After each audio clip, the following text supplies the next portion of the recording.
So I met a guy who was doing some management, and he was really sharp guy, really sharp. And I said, I want to hang out with that dude.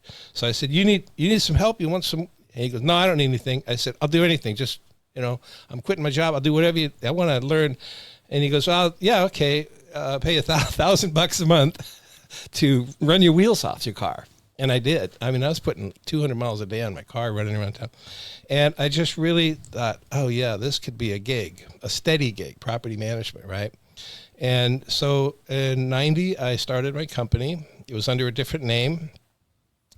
And I just started from zero. And I was actually teaching school. I was teaching 4 chemistry classes a day over at Casa Roble High School to pay the bills. And little office there on Sunrise in Woodmore Oaks, and just, they had a shower at the office, so sometimes I didn't go home. And I just, kept on rocking it and adding, and sometimes I'd add 20, 30 properties a month. And about 6 months later, I went, yeah, this is it. So I took an ad out in the Yellow Pages. You wouldn't have Google back there. We didn't have the internet back then.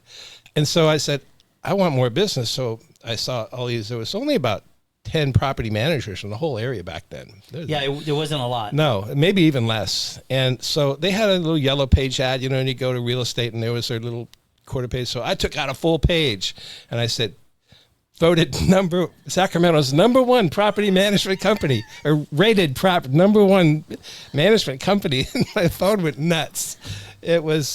I couldn't believe it. I mean, I was literally adding 30, 40 properties a month, signing on the hood of my car, running to restaurants, coming home, trying to get all this. And finally I hired somebody to help me out. But that's how I started. Wow. And it just kept going. And when I started doing a radio show, I did a Saturday radio show with Brent Gove for a couple of years, and then he left, and I took the show. And people couldn't remember the name of my company. They'd call the station and go, who is that guy? I want to talk to. So I changed the name to Rent Pros, and everybody then would call me, and they could remember that name. So from there, we got up to about 1,000 properties. I had 21 employees, had an office down there on Marconi. And with technology, we now have about 1,100 properties and 13 employees. So that has, now AI, we just had a person leave that we won't replace because we're using AI. We're not using AI the way you might think of it. We're using what's called AGI, if you're familiar with artificial general intelligence, where it's different than AI. AI is, AI would be, how do I start a real estate company? And AI would go, well, you get an office, and then you do this, and then you get some desks, and then you get a phone, and then you hire some agents. AGI is, how do I start a real estate company? Give me a credit card, your Amazon account, and they'll go rent the building, they'll go buy the phones, they'll hire the people, they do it for you. So in other words, AGI is actual processes. So when they're doing our processes, all of a sudden my staff doesn't have a lot to do. Now I promised I'm not laying anybody off. We're going to fill those gaps with customer service, and that's what we do. And we're having weekly meetings to make sure that's all happening and how to fill in those gaps. But I did have someone leave, and we didn't need to replace about 2 months ago.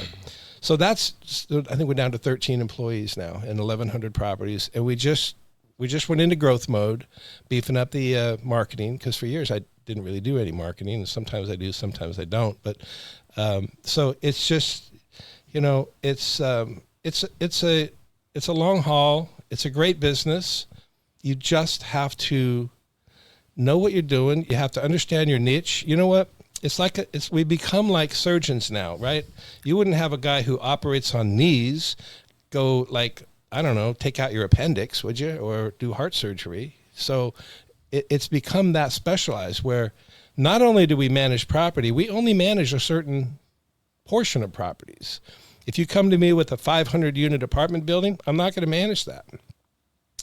Likewise, if you come to me with a torn up, shack down in Oak Park or some of the, Del Paso or some of the lower socioeconomic, I may have started there. I may have managed those years ago, but we don't manage those anymore. We do what we do, and we do it well. And that's where we stay. We stay in our lane.